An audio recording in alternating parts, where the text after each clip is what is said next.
I got involved at that competition. Met somebody who was from Frederick. Okay. That was starting an adaptive community here. And he started an adaptive climbing competition at the Rockville Earth Treks at the time. Okay. So he told me about that. I went and did that. Did the Alabama Festival. Came back, went and did the Rockville competition, and then like 2 months later I was at the USA Adaptive Climbing Nationals in Ohio. Wow. And I ended up taking second in Hey. my first national competition. Wow.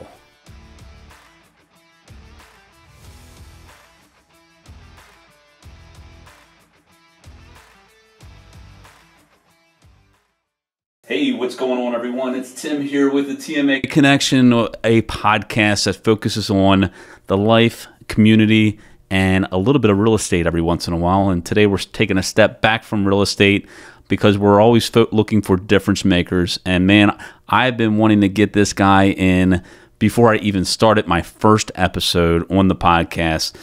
Talk about facing struggles, from struggles of physical disability growing up, to alcohol abuse, to bipolar disorder, but it also a fierce competitor, a phenomenal paraclimber, and we're going to talk about it all today. So without a doubt, or without further ado, let's welcome to the studio Mr. Ben Mayforth. Thank you, Tim.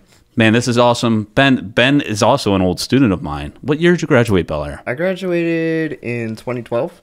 2012. So, yeah, it's been 10 years. Our 10-year reunion is actually in November. So what are you, like 27, 28? I am 28. 28. Yeah. Wow. That flew by. Yeah. Every day I'm like, oh, okay. Right? Yeah, like I'm getting that much closer to 30. Oh, jeez. I'm turning 47 at the end of the month, and it's like, oh, my God. Getting close to 50, brother. Here we go. So let's break this down a little bit because, again, I'm really excited, and I really want to give this episode justice. I've been following you on social media for a long time, and you are really crushing it. You're doing Crushing Benjamin, right? Yes, Crushing_Benjamin. That's right. That's his Instagram handle. So, and people, you're going to have to follow Ben because there's just a lot of cool stuff there. But you were born with some physical disabilities. Let's talk about that. Yeah. So in 1994, I was born. My overall diagnosis is Vader syndrome. So that essentially means there's something wrong with every major system in the human body. Okay. So something's wrong with my skeletal system, my nervous system, my liver, my urinary tract, all that type of stuff. There was something wrong with every system. I lucked out, and I didn't get any type of heart defect, but I did get a lung defect. The lung defect's not in play as much anymore. Okay. That kind of worked its way out through strengthening and just growing. Yeah. But the main overall diagnosis that causes my partial paralysis is spina bifida. Okay. And what exactly is spinal bifida? Spina bifida. Or spina bifida. Spina bifida. Yep. Spina bifida can be several different things. Okay. Essentially, it's a defect in the spinal cord. It could be formed with, at least in my case, my spinal cord doesn't align fully with my spinal column in my lower half of my spine. So there's a few nerves that are just kind of dangling in my spinal column. Oh, okay. Just not attached to it, and just there's some nerve damage there. Okay. Some people have complete holes in their spinal column. Okay. Where there's no communication between that hole and the top of their spine. And there's 4 different forms, and every form is kind of a little bit different. Okay. And hits people in their spinal cords in different places. Mine's fairly low, so I get a little bit of movement in my legs. I get a little bit of feeling, but in some cases that's not always the case. So you do lose some feeling in your lower extremities. Yeah. Okay. So for me, I don't feel much below my knees. I have limited control on my right leg. So my ataxia, which is like placing your leg, and just some of the muscle development there is heavily affected from like my quad down. So I have a partial quad. Okay. But I don't have a full quad. And then my glute is pretty much non-existent on my right leg. Okay. So. Wow. So growing up, certainly there was challenges. What were some of the challenges you faced because of, not some, you're like, well, I think it's a little bit more than that, but go ahead. Yeah, some of the challenges, definitely trying to recover from surgeries and keep going to school. Like, throughout my life, I kept having surgeries over and over and over again. And there was one year, 2006, where I pretty much stayed home for the whole entire school year because I had 3 major back surgeries back to back to back. Oh, wow. So I had a spinal cord detethering, and then I had 2 spinal fusions. And I think I was in school maybe out of a 9-month school year. I think I was in school for maybe 3 months of that. Wow. So I did a lot of homeschooling. Yeah, and how was that your mom that was, your parents that were doing that, or doing the homeschooling, No, or did the county send somebody out for you? The county sent somebody out. Actually, the state sent somebody out. Okay. It's not necessarily the county. Okay. But you can apply for homeschooling in special cases like that, and they'll send somebody out twice a week, and you'll still get your homework done and still get caught up in everything. But at that point, it was kind of like, I don't know. I'm glad they moved me on, and Yeah, right. I did well enough in the homework that I had to do to keep going, because yeah, I don't remember that year as well, because it was just a lot of. Did you find, like, when you went back to school that it was even a little bit more challenging, or did you feel that maybe you were a little bit more ahead of other kids? It was definitely more challenging. Okay. Definitely, at least in the social aspect too. Sure. Because like, it's very isolating to just kind of lay in bed for most of the day, because you have to stabilize your spine, or you're in a body cast and you have to lay there for 2-3 months, and then after the cast came off, it still took about another half a month to a month before I was actually back in school. So it's a little bit of a weird challenge, and that was definitely probably the hardest year for surgeries and on the physical aspect. Some of the other challenges is just like socializing sometimes, because like when you grow up with a disability and you're going in and out of the hospital, you have to kind of like grow up really quickly. And you're faced with the reality of like sometimes you might be not waking up. Yeah. So like I knew the reality of life and death at a very young age. Even before 6th grade, I had that reality to me very well. Wow. Like I knew what life and death was, and from like probably the 1st or 2nd grade, and it can definitely really change your perspective on things. It certainly could really mess with your head, especially at that young age when you're not, now I think you could maybe process it a little bit more and see how that has maybe positively affected you in facing challenges in your life, but not necessarily being able to define that when you were that young. Yeah, no, trying to define it that young is like, it's really weird. And you try your best to socialize, you try your best to smile and have a good time. Yeah. But like sometimes you're like, oh, like this is reality, and people around you don't understand. Sure. And it can be weird. Yeah. So, growing up like that was a little rough. But I think I did a really good job of dealing with it. I think my family tried to do their best to make sure I was as confident as possible and knew the realities of things, but also was able to have a good time at the same time. Cool. So around 6th grade was kind of like your when the surgeries kind of stopped, like you were at a point where you could start maybe being, playing physical activities and stuff like that? Yeah, I would say 7th grade, because the last surgery in that line of 3 took me about 18 months to fully recover, and it wasn't until I was almost a year into recovery from that I started getting into sports. I started playing wheelchair basketball down at Kennedy Krieger for the Bennett Blazer Institute right around December of 2006. Okay.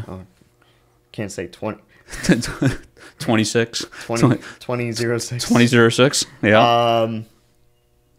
So I started playing wheelchair basketball for them then. I actually met a woman that was coaching the Emerton Elite travel basketball team. Okay. Who ran the program down there. And my sister was playing for their team. Okay. And she came up to me, saw that I had spina bifida, saw that I was using a chair at that point. Up until 6th grade, I didn't use a chair. Interesting. Yeah. Okay. It was that line of 3 surgeries that right in a row that kind of had me using a wheelchair. Okay. There wasn't a need for it at the time. So after that, it was kind of like, I had to try and redo some things and try and learn a different way of mobility. But sure. She saw that I was in a chair, asked if I want to come down and try it out. I came down, tried it out, and I spent every Saturday and Sunday down there from 7th grade till I graduated high school. Wow. And in high school, I remember too, you also did track and field. I did track and field. And in fact, I don't know, when's the last time you've been back to the high school? Oh, gosh. Okay. It's been a long time? I pass it every day. I haven't gone in a very long time. So they've put banners up in the gym of state champions, teams, individuals, every sport. And I was there last night, and Ben Mayforth was a state champion. It's really interesting that the state allows that accessibility inside of their state sports. It's something that a friend of mine pushed for and her family pushed for. And what's her name, Tatiana? Tatiana. Yeah. So Tatiana came out of our program, and her and her mother pushed the state to allow that inside of our state athletics.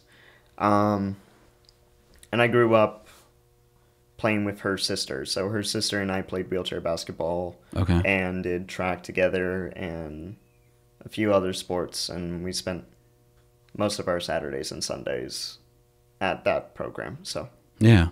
Well, I remember a young Ben in 9th grade being fiercely competitive. Where did this and I know this transitions into what we're going to talk about in a little bit is with your rock climbing. Yeah. Where did this competitive nature come from? My mother. Your mother. Okay. Because Bailey's got it too. Bailey's got it too. Yeah. It's completely my mother's side. Okay. My dad's not very competitive. Okay. But my mother's side has always been competitive. My mom,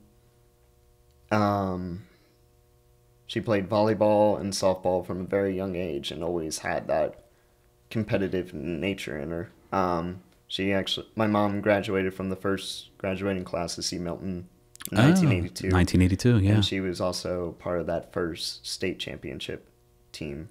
Oh, wow. For softball, I think. So is your family just breeding state champions? No, but that's awesome. Yeah, I get that competitive side from my mother, that that fierce side from that side. My dad's sport was ultimate frisbee. Hey, that's fun. So, that is fun though. I did like my ultimate frisbee. My dad's from the Midwest, so Okay. that's for those of us that were mostly on the East Coast most of our life. Ultimate frisbee is an actual sport in the Midwest. Gotcha. Yeah, and now they're playing it even more on like ESPN, along with slam ball or cornhole and all that. You see it now on ESPN. I don't know. So from high school, you had things are getting better for you. You got recruited to play wheelchair basketball at the college level. Yes, I got recruited to go to the University of Missouri. Okay. So I started going to wheelchair basketball summer camps, starting in 9th grade, and I was just kind of school shopping. Went to University of Edinburgh for their camps. Edinburgh, Pennsylvania, not Edinburgh, Scotland. Scotland? No? Okay, gotcha. And then University of Missouri was one of the other ones, and that one was a big one for me. It just seemed a little more fitting. I met the guys there during the summer camps, had a college visit in between my junior and senior year, and really, really liked it. Really liked the university, really liked the guys on the college team, and decided that that was the place I had to go. So I ended up signing with them when I got accepted and went and played 4 years of college ball for the University of Missouri. That's awesome. That's really cool. That's really cool. Now, certainly any person, their socialization as they move from elementary to middle to high school to college changes, right? I mean, what kind of things change for you as you progress through your education? A little more freedom. Everything here in Bel Air and Harford County was kind of structured. Okay. So when I was going through high school, we had a very structured lifestyle. So it's like go to school, come home, do homework, or go to practice. Yeah. Then like we had our sports on the weekends, so we would all go do our sports on the weekends, and then we would have family stuff, and we would go to church on Wednesdays and Sundays.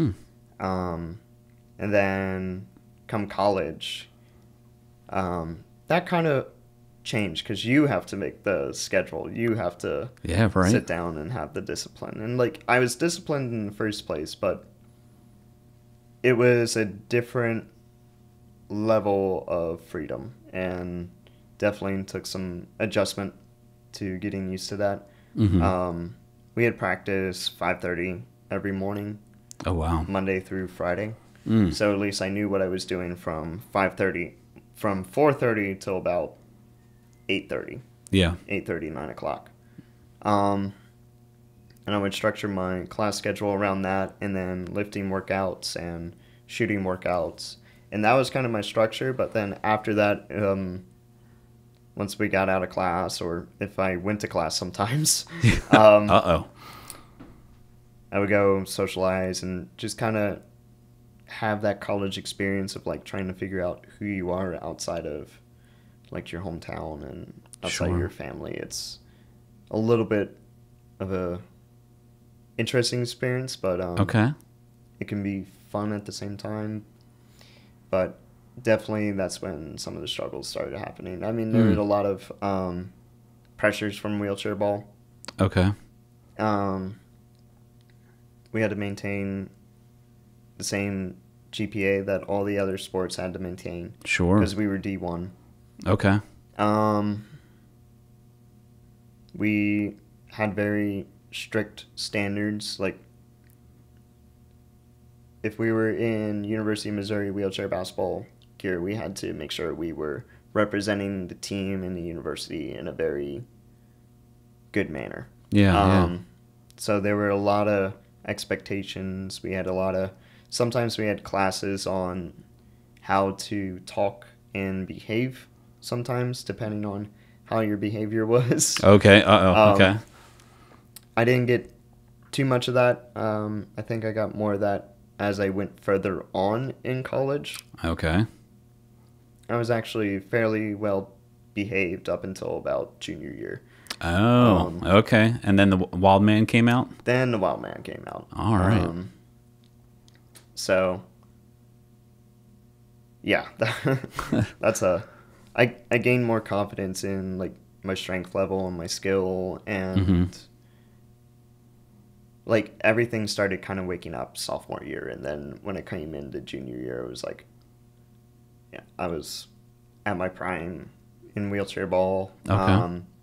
At my prime in academics, but like there was still a lot of like depression and anxiety on the background, and I couldn't understand why I would have these awesome highs and these horrible lows, and I just couldn't figure it out. So I just kind of just took it as like general anxiety and general depression, and just kind of like tried to manage it in my own way. And that really wasn't working. Yeah. Yeah. Do you find that, did you find that your anxiety and depression started from a young age through those struggles and got worse, amplified, or was it more of a consistent throughout that time period of your life to where when you got to college, it just kind of... I think it always kind of existed. Like I was definitely depressed in high school. Okay. Just didn't feel like I really... It was hard to have like good friendships and good relationships in high school. So it was like I had a couple good friends, but not a lot of them were from Bel Air. Okay. I had friends from other places, whether it's like wheelchair basketball or I had them from church. Yeah. And so like it always kind of was there. I just didn't really talk about it too much. I didn't believe that I should be struggling because I did come from a relatively disciplined background. I came from a decent family home. There's always issues here and there, but it's like, but there's so much trauma from medical trauma, and then just trauma in general. And then the trauma got worse in college. Definitely kind of realized reality of life. It's kind of like when you're kind of a little sheltered, and then you go into the world and you get smacked in the face with the world. And, I got jumped a couple of times in college. Really? Yeah. Yeah, just guys came up behind me, tossed me out of my chair, took my wallet. Never carried cash, though. I never carried my card. I always hid my card inside my chair. So some people. Yeah, I got jumped a couple of times. Definitely got in a few fights here and there. But usually mostly defending myself and just some weird circumstances. The Midwest is like super nice, but it's also like the South at the same time. People are nice, and then you don't really know who they are. But it's also, there are some legit, genuine people in the Midwest. But like that was just college in the area that I was in college. So having some of that go on and not really talking about it, and then a lot of the struggles with wheelchair ball, getting up early in the morning, only sleeping 4 hours typically. From like my freshman to senior year, I really only slept 4 hours a night. Wow. On average. Yeah. Because I would get to homework at around 8 o'clock and then wouldn't be done until like midnight. And then I'd go to sleep and wake up at 4:30. Right. So that wasn't exactly the best sleeping schedule. Yeah. And then the combination of just like how hard our coach was on us, and that's typical college athletics. Coaches tend to be hard on you because like it matters more there. Yeah, like sure. It actually matters more. It matters that you guys win or you lose because of the funding. Like the more you win, the more funding you get. Right. then the more gear you get, and so forth. And so it was like we always went through some of these pressures, and then always had these ups and downs all over the place. So, like, I think in high school when it all started, it all started kind of early too, but it just continued to progress. Mm-hmm. And I didn't know how to exactly. And then is that kind of where you turn to alcohol to kind of medicate, self-medicate? Yeah, I mean, it started in college. Like, I had a couple I had emergency surgery mid of one of my best seasons ever.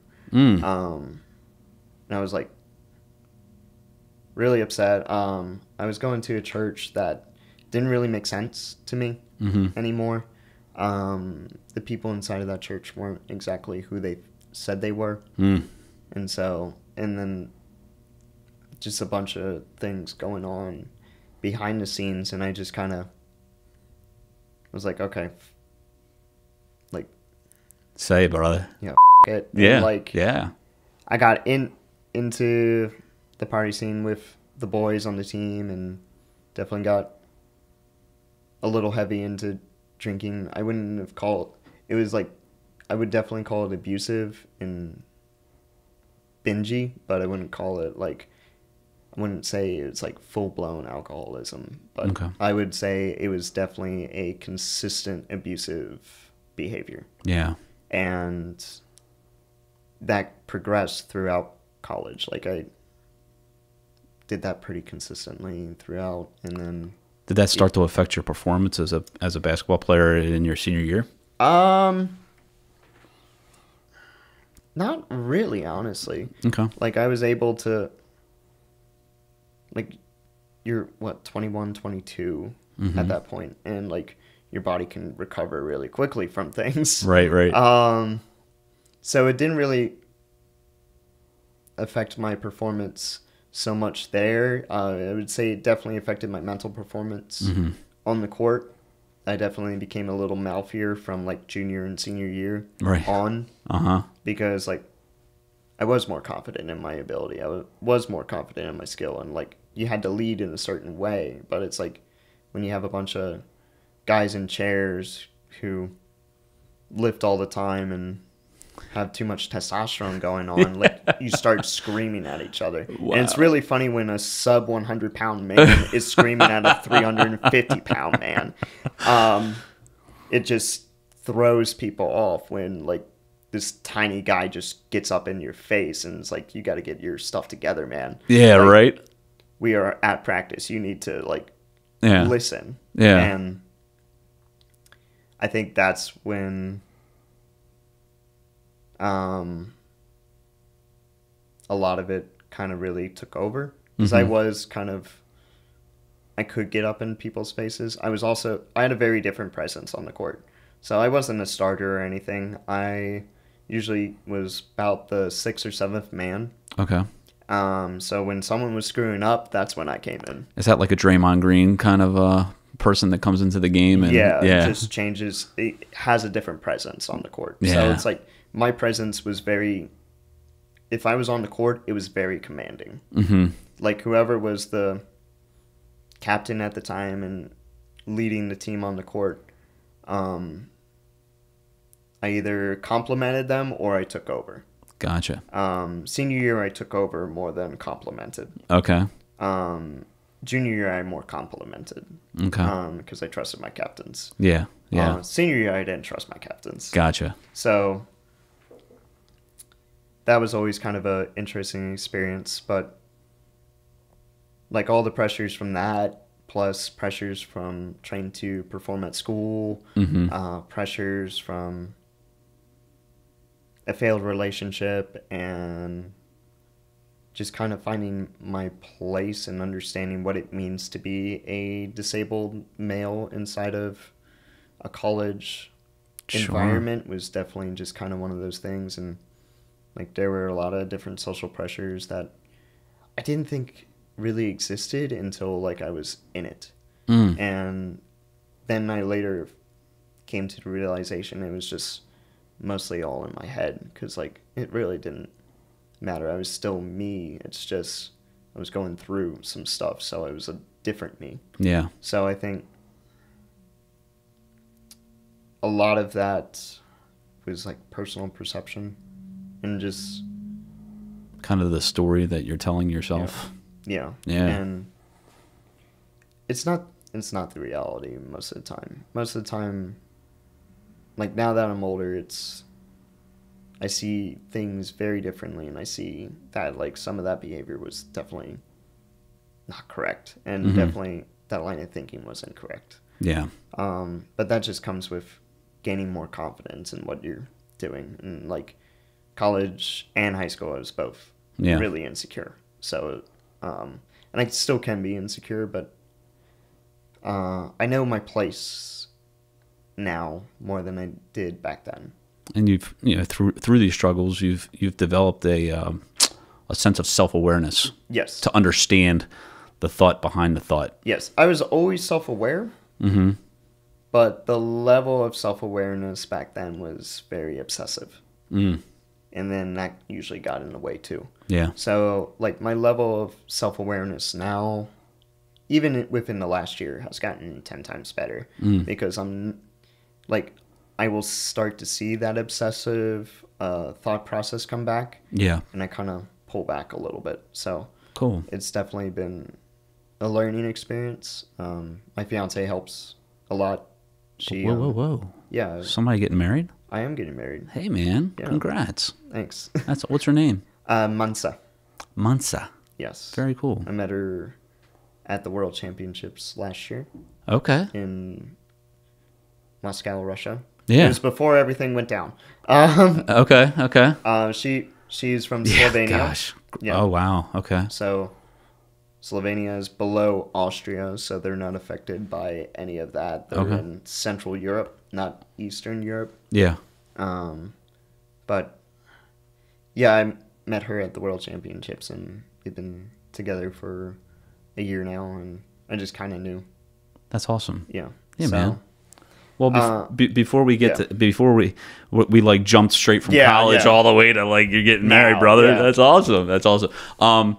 So you graduate college, you know, you're coming back home. Yeah. How was that transition for you? Was it getting easier because you were now coming home, or was it just progressively getting more difficult? It got worse. Got significantly worse. So like I started getting in rock climbing in college. My last year, I had to take a victory lap. Had to finish some classes, and I stopped playing wheelchair ball, but I needed something to replace that, so I got into rock climbing. With a buddy. He actually stopped climbing, and then I just never stopped. So I graduated college in 2017. I came home, immediately looked for a rock climbing gym, found Earth Treks, and that was kind of like my one place of peace. Like I would go there and I would just go and train. Whatever was going on with me, I would just try and thrash it out. 2017, I found out I was bipolar, so that made complete sense why I had such ups highs and and lows, and like why I would stay up for like 3 days at a time. Oh wow! And then why I would sleep for a week after that. Yeah, right. So, like, I found out that and started making so much more sense. So I started working from there. I use rock climbing as, like, a baseline. So whatever was going on in my life, as long as I could go and train and keep my consistency in training, I felt okay. Definitely was in a big job search. Took me 9 months to find a job post-college. I graduated in May. I didn't get a job until February. I did have an internship with the ARC for a summer, so I was there for 3 months, but it was unpaid. And then I finally got a job with an insurance broker.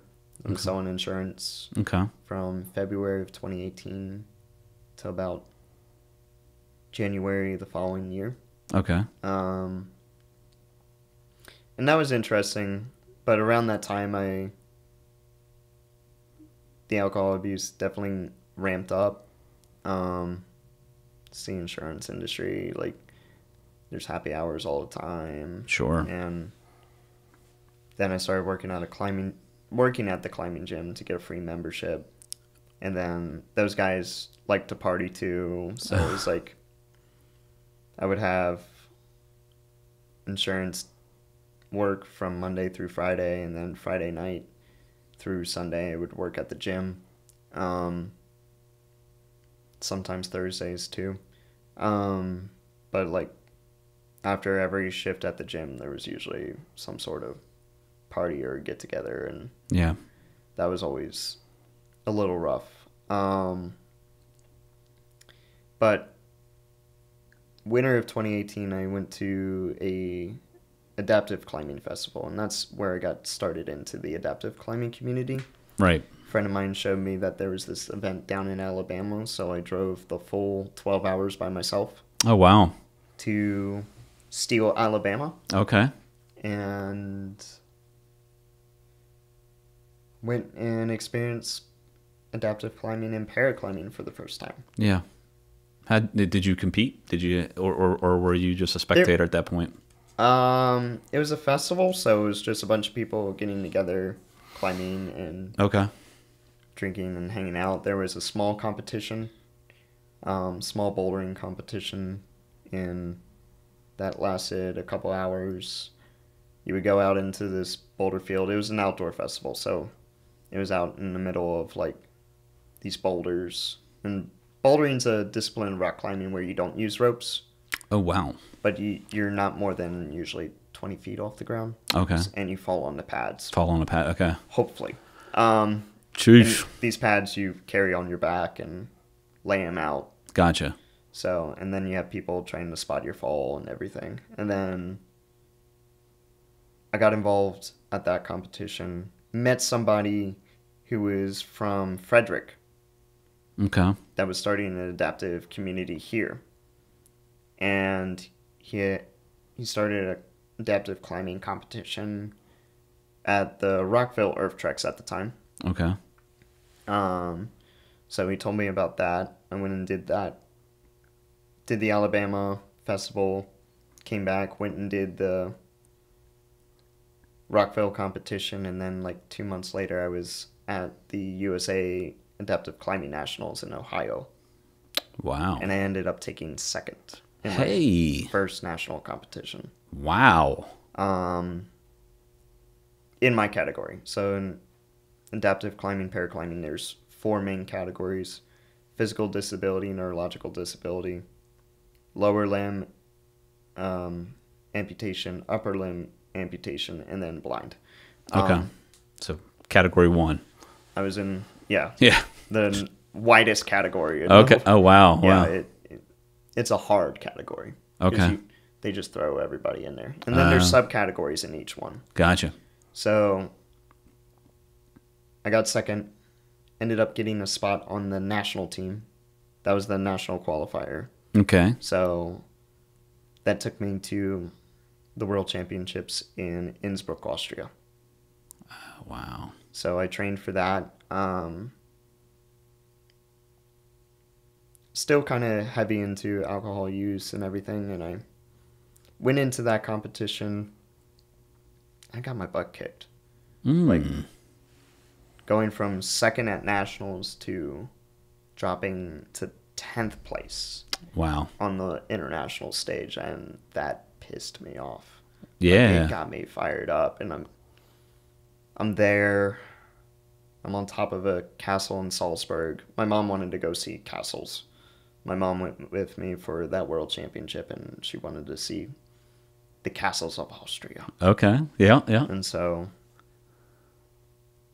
I was on top of a castle in Salzburg and was having a beer and a pretzel, and was like, I'm like, I think I can stop for a little while.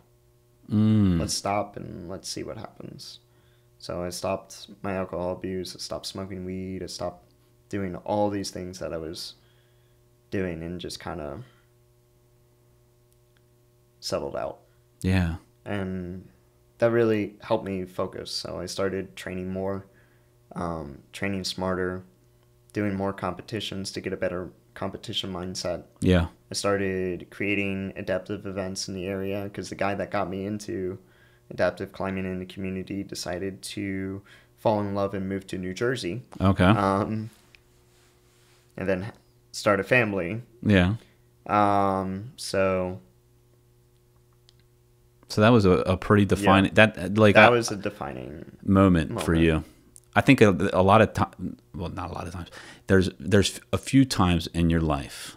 There's maybe you can count them on one hand that completely changed the course of where you're going.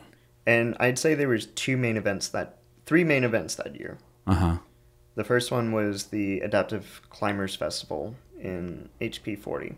Okay. And this weekend I just came back from the third ever Adaptive Climbers Festival. We were in Kentucky, in the Red River Gorge, and I was talking with the organizers. This year I was actually helping run clinics and mentoring people. And I was talking to the guy that originally started it, and the guy was like, yeah, I almost quit like 5 times this time. And I was like, yeah, no, you can't quit, dude. Yeah, right. I was like, you don't know. Like, if I didn't find that festival, I would have never come to nationals.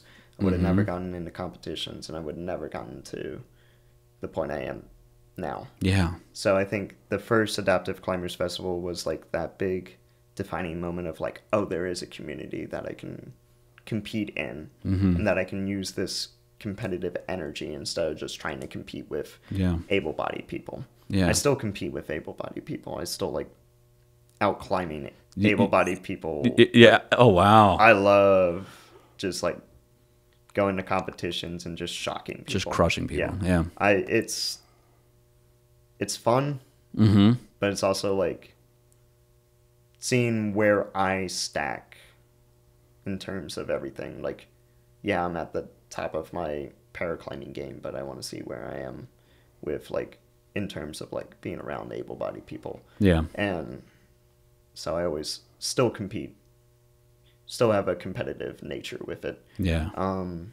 But it's more of a competitive nature with myself. I'm trying to see how far I can push this. Right. And then the other big defining moment was kind of taking a step back from all that alcohol abuse, all that unhealthy behavior that I had, and kind of becoming more regimented, becoming more disciplined, and using that to my advantage, using routines and rituals to see how far I could take it. And then at the end of 2018, I went on a bouldering trip, one more bouldering trip that year. And I went on the trip and I was like, I don't want to sell insurance anymore. Yeah. I'm like, this is not what is good for me. And I went into my boss's office. Him and I had a really good relationship because we both loved punk music and ska music, and that was his night job, was being in a ska band. Okay. And I was like, dude, I didn't come back to work until after Thanksgiving. I was gone the weekend before Thanksgiving. I was supposed to come into the office Monday, Tuesday, Wednesday, and I didn't come back until after Thanksgiving. And I walked in and he's like, you're done, aren't you? I'm like, yeah, I'm pretty much done. Wow. I'm like, I'll give you to the end of the year, and then I'm out. And he's like, okay, that's fine. He's like, you're going to go climb? And I was like, yeah, pretty much. Yeah. And so I started working as much as I could at the gym, opened up my availability there, and spent a majority of my time at the climbing gym training and getting ready for the next World Championships in 2019. Okay. And that was kind of another defining factor. Like, I had a friend of mine who said that I should try and change my category, because inside of the international community, there's 3 physical disability categories. There's RP3, which is the least disabled, RP2 medium, RP1, most disabled. Okay. So my friend was like, you should try and get into RP1. I don't think you fit in with the RP2. I was like, no, by their wording and their definition, I belong here. This is where I belong. And I'm just going to train harder and beat them anyways. And come 2019, I ended up taking my first international silver. Wow. I went from 10th to 2nd in 1 year. Wow. Because I was that determined. Yeah. And I went and got as much experience as I could, went and trained as much as I could, and made huge leaps and bounds. And I also made huge leaps and bounds in my outdoor climbing too. Like, I was doing things that a lot of other paraclimbers weren't doing at the time. And I was like, I had so much momentum and so much speed, and then boom, 2020 hit. Yep. Yeah. So. And all the travel got shut down. Everything got shut down. Yeah. So I built a wall outside my house, and just trained the whole entire pandemic. Wow. And then we got into 2021. We started doing competitions again. Everybody had to wear masks, which was fine. And we just kind of went from there. How did your from that time of COVID, and that didn't stop you? You continue to train hard, coming into when you did get back with the masks into 2021, and you just got back from internationals, or has it happened this year with 2022? 2022, we're done for the season. Okay. I'm in my lull season. Okay. This is kind of like the fun time of my season. Okay. I'm not training as much. I'm just climbing. So 2021, we went to Moscow. Ended up taking second. Okay. Met my fiance. Yeah. Like, Moscow was another trip that changed my life. Sure. Made me realize that we're not so different from people all over the world. Moscow felt like DC to a degree. Right. They like their big cars. They hate their government. They like to eat. They like to drink. It's all the same. It's all the same. We're all the same. We're all the same. Yeah. Just they spoke a different language, and the architecture was different. And there were smaller, like, intricacies that were different. Yeah. So, like, Moscow really changed my idea. And then, like, now, like, I'm really glad I got to go to Moscow, because we're probably never going to get to go back ever again. Yeah. So that was really a very interesting experience, and I'm really glad I got the opportunity for that. I don't think a lot of people have that opportunity to really kind of see things on a global perspective. No. Like, you get so caught up in your own day-to-day life and your own beliefs and your own value systems, and it's like, but if you saw it from this perspective, you would have a whole different appreciation for it. Yeah, and I think that's the difference between my family and I. Like, I purposely go out and try and see different perspectives and everything. And yeah, it was interesting. I mean, my fiance is from Slovenia, and I went to Europe 3 times this year. Two to just strictly be with her, and to get to meet her family and her friends and stuff like that, and see what Slovenia was about. So is she over there now? She's over there right now. Okay. So we go back and forth. We're trying to figure out what the right move is for us right now. Sure. In terms of, like, it all depends on the next couple of months with a lot of other things that are going on in my life. But, yeah. Like, even going to that country, like, that was an experience, and, like, also realizing they're not so different from us either. It's just different language, different small cultural things. I mean, they're part of the EU and everything, so it's like, feels like Western Europe. Yeah. So getting to travel more definitely has changed my experience. Like, I've always traveled a lot for sports, but, like, traveling internationally kind of changed my perspective on a lot of different things. And it was different.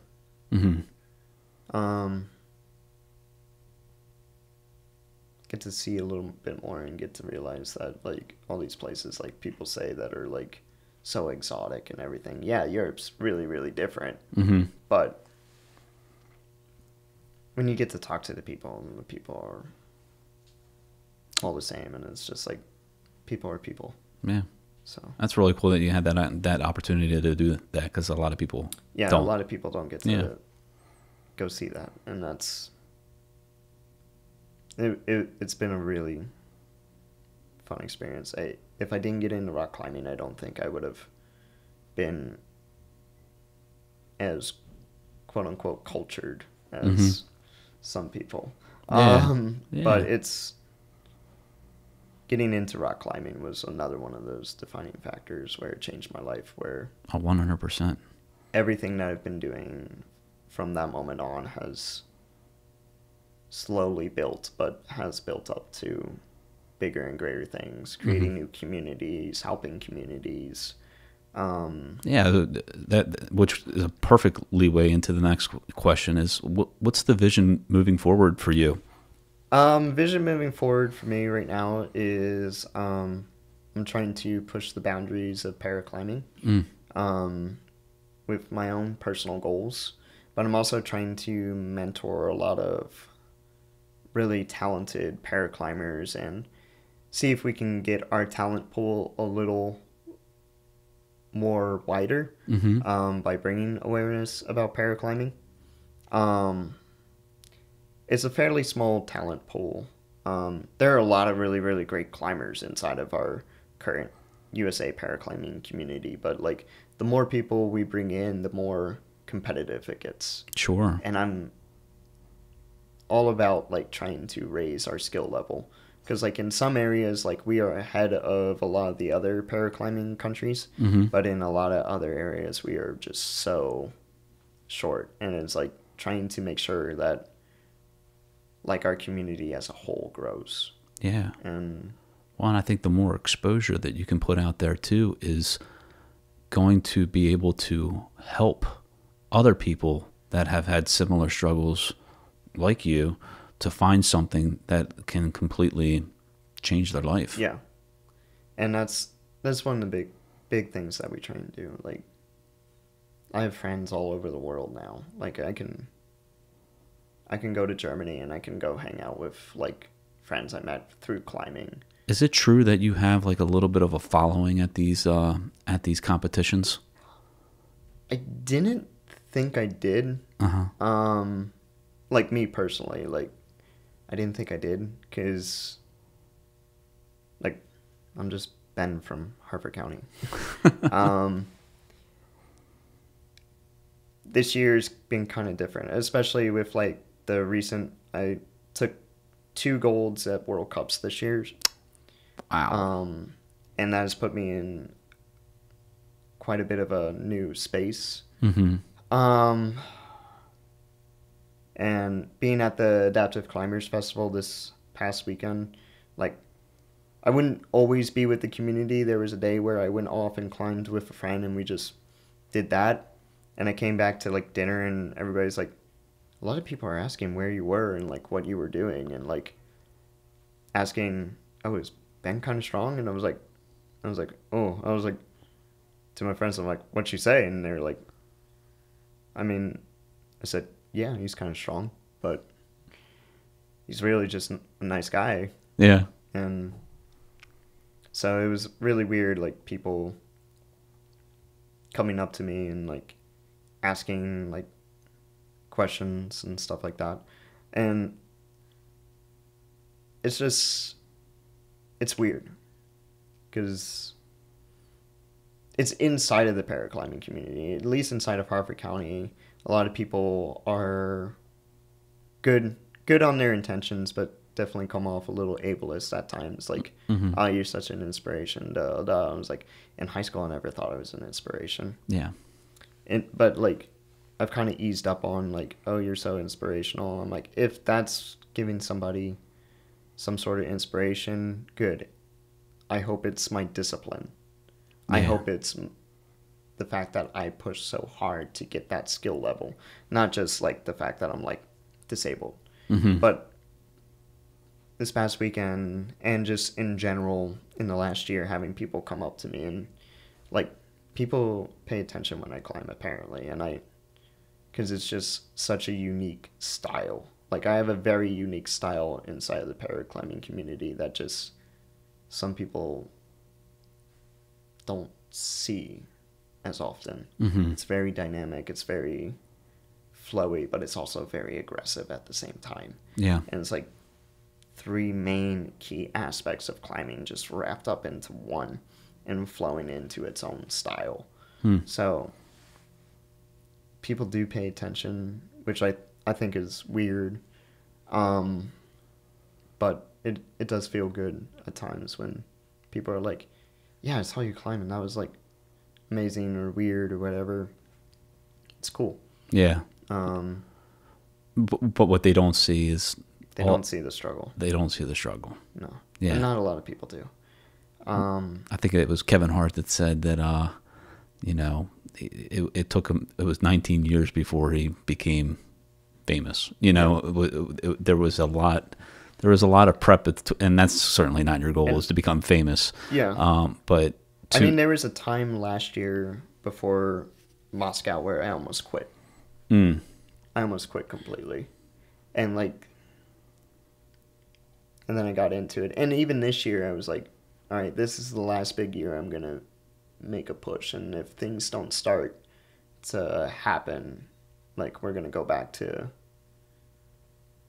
a normal day job. And like I haven't worked a real job outside of a climbing gym or outside of doing my own personal training in 4 years.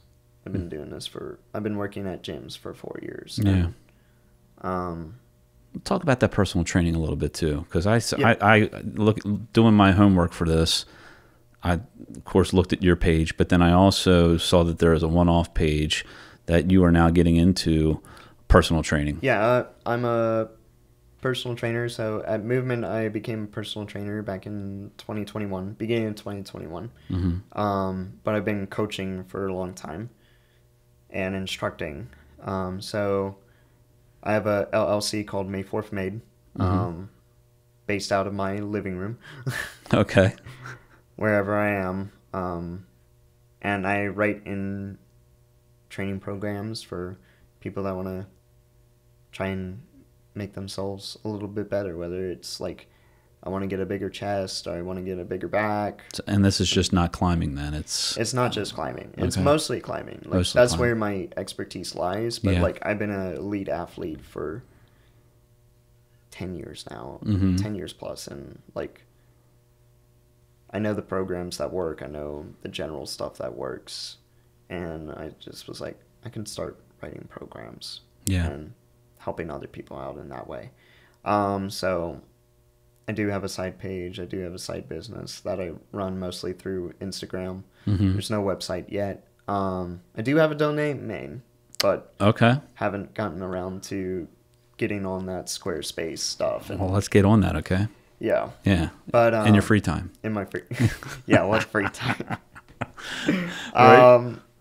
But yeah, that side business has definitely kind of helped. I've definitely helped a lot of paraclimbers increase their game. I'm teaching clinics now at these adaptive climbers festivals, and like I was an ADA consultant on rock climbing at the Mid-Atlantic ADA conference this past week. So like last week was like the busiest week I've had in a while. So it was like Monday I did an adaptive clinic and trained 3 clients, and then Tuesday I went down to DC to do this conference, and then I left straight from that conference to go to Kentucky to do the Adaptive Climbers Festival, and like I taught like 3-4 clinics in a matter of a week, and like the prep and the follow-up for that has just been a lot, but it's been really, really awesome. So Yeah. I've kind of gotten into doing these smaller clinics, these group clinics, mindset clinics,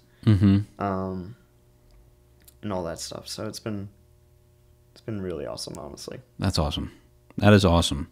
Well, let's wrap this up with a few last questions. All right, and first thing that comes to mind, just put it out there. All right.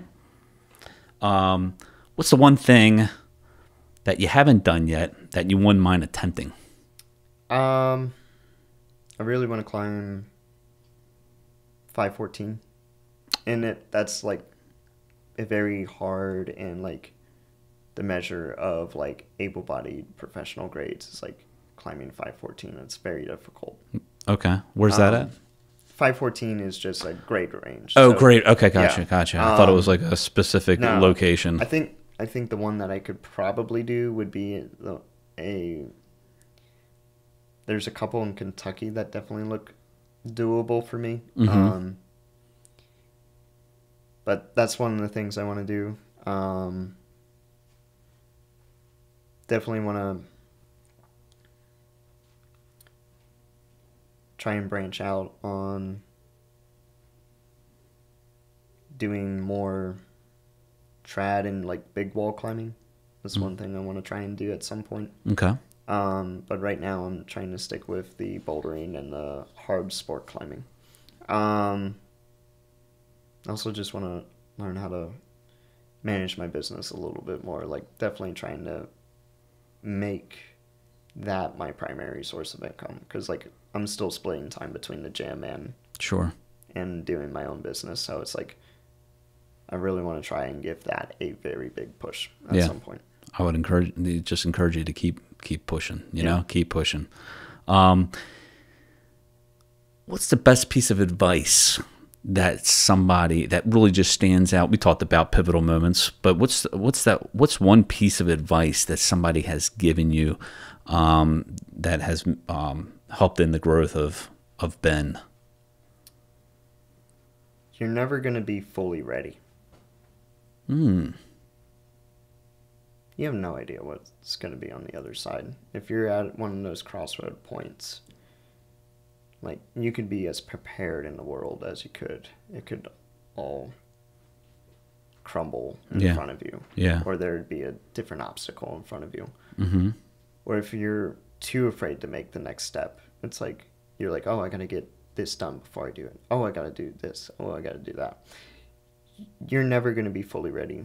There are essentials you need to do, but you will fully never understand the experience until you do it. So true. So true. If you could go back in time and coach the younger Ben Mayforth through some of those more difficult times, what would you say to him?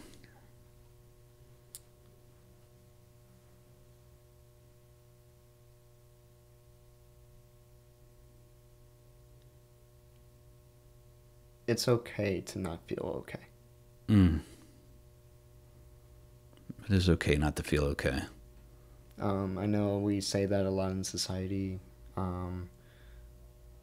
talking about mental health and everything, but like, no one actually really believes in that it's okay not to feel okay. But I would also follow it up by like, but you need to take the next step. Right. Yeah. So yeah, I think we get trapped in our cycles too much, and I'm a proponent of that too. Like, I get trapped in my cycles. So I think if I coached my younger self out, I would let him know that it's okay not to feel okay. It's okay to feel uncomfortable. But you need to make that next step. But yeah, take the next step. Yeah. Yeah. Even in my business, it's like sometimes I get so down on my own self, and of all the things that I would like to happen in the future and stuff like that, but I have to just look at, what do I have to do next? What's after this interview that I have to do? And just focus on that, rather than being in a state of paralysis where I'm just so down on myself that and that's a work in progress, you know? Yeah. It's a work in progress. So, whoo. All right, here's a fun one. What's the one song that you're putting into your ears that's going to get you pumped up for competition and ready to roll? Ooh, Okay, so I used to say Mammoth by the Devil Wears Prada, Okay. but that was always a little too aggressive. Now, I've leveled out. It's Through the Fire and the Flames by Dragon Force. Okay. I'll have to check that out. We'll have to tag that. That's a very big. In climbing competitions, you're in this place called ISO, and you're not allowed to take your cell phone with you. Mm. So I still have my iPod from high school. Very good. You're not allowed to take your cell phone because they didn't Wi-Fi, say anything about an iPod, right? And my iPod was a little nano, and it didn't have Wi-Fi connection. Okay. So I take that in with me, and I use that to kind of. So it's all the music that I used to listen to as a high schooler. Yeah. So warming up, it's usually in like right before I go out onto the final stage. It's Through the Fire and the Flames. Nice, So. nice. Favorite place to eat after a hard workout? Chipotle. Oh, now you're talking to me, brother. I love Chipotle. I love it. That's my celebratory meal after a settlement. We go to Chipotle. Chipotle. Yeah, man. Yeah. Yep. You're amazing. And I know that you're so humble in what you're doing, and you've been through so much. But I really want to acknowledge you because through all the pain and the struggle that you have been through, whether it was through your childhood, going into high school, college, and really just kind of finding who you are through rock climbing, through climbing, through the paraclimbing community, you have, and you're still in it. It's not like you've made it to this mecca, but that you're continuing to take that past that you've had and really try to make a difference in the lives of others and within yourself. Because there's just so much possibility that you have ahead of you, and the sky's the limit. And I know that's cliche, but it's true. Yeah. It's so true. And I just, it was climbing.com, right? Yeah, climbing.com. Climbing.com. There is a link on Ben's profile that is an awesome article that, again, and we said this before the interview, I was just having this expectation of having 30%, like I knew 30% of your story. And in doing my homework, there's just so much more to the depth of you and your journey that, I'm sorry I'm going to say it, but has been an inspiration. It has inspired me. And I'm so glad that you've come in here because people need to hear your story. And on top of that, and I'm going to promote it right now too, is there is a documentary about you that is coming out. Tell us more about that documentary. So I had a friend of mine come to me and asked if they could shoot a documentary on me while I was getting ready for the World Championships in Russia. So they came to me in like end of 2020 and asked if they could do that. And I said it was okay. So they followed me through the season from like training in Baltimore to going to nationals to going to Moscow. Yeah. And my journey for that. And I was shooting for gold there.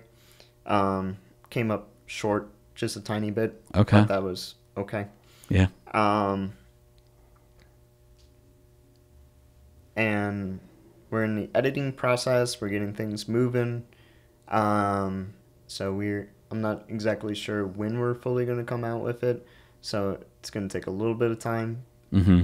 There's so much footage to go through because it's not just about my journey. It's about the journey of paraclimbing in general and just what it means to the community and what to give a different eye on the paraclimbing community rather than just the climbing community. And I think that it's going to be a really good piece. What's that documentary called? Topping Out. Topping Out. And who is the director? The director is Alexis Barone. Alexis Barone, that's right. And she's actually she just got married. But I still think a lot of it's Alexis Barone, because I went to YouTube and saw some of the other things that she's produced. I think she kept her maiden name. Okay. So her husband's name is very hard and very Russian too. So he's originally from Belarus. Okay, gotcha.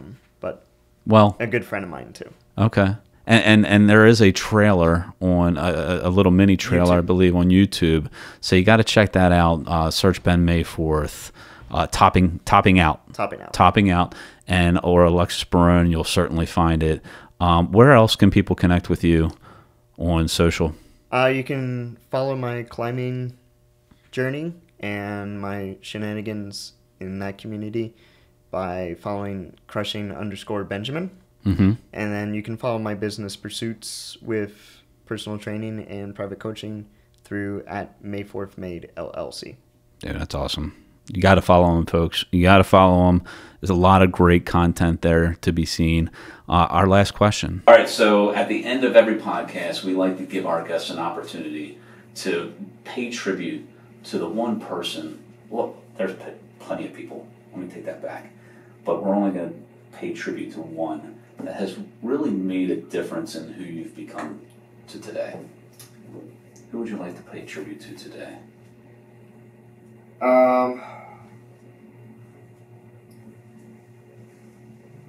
I would just say the whole entire paraclimbing community, honestly.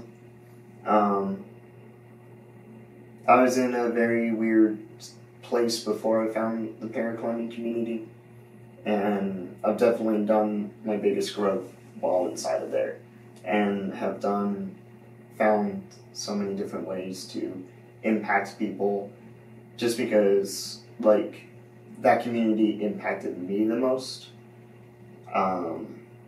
and it's given me so much more opportunity since I've come into it that I can't even, where I found the most growth is just inside of that community. And even though I've only been in the community for 6 years now,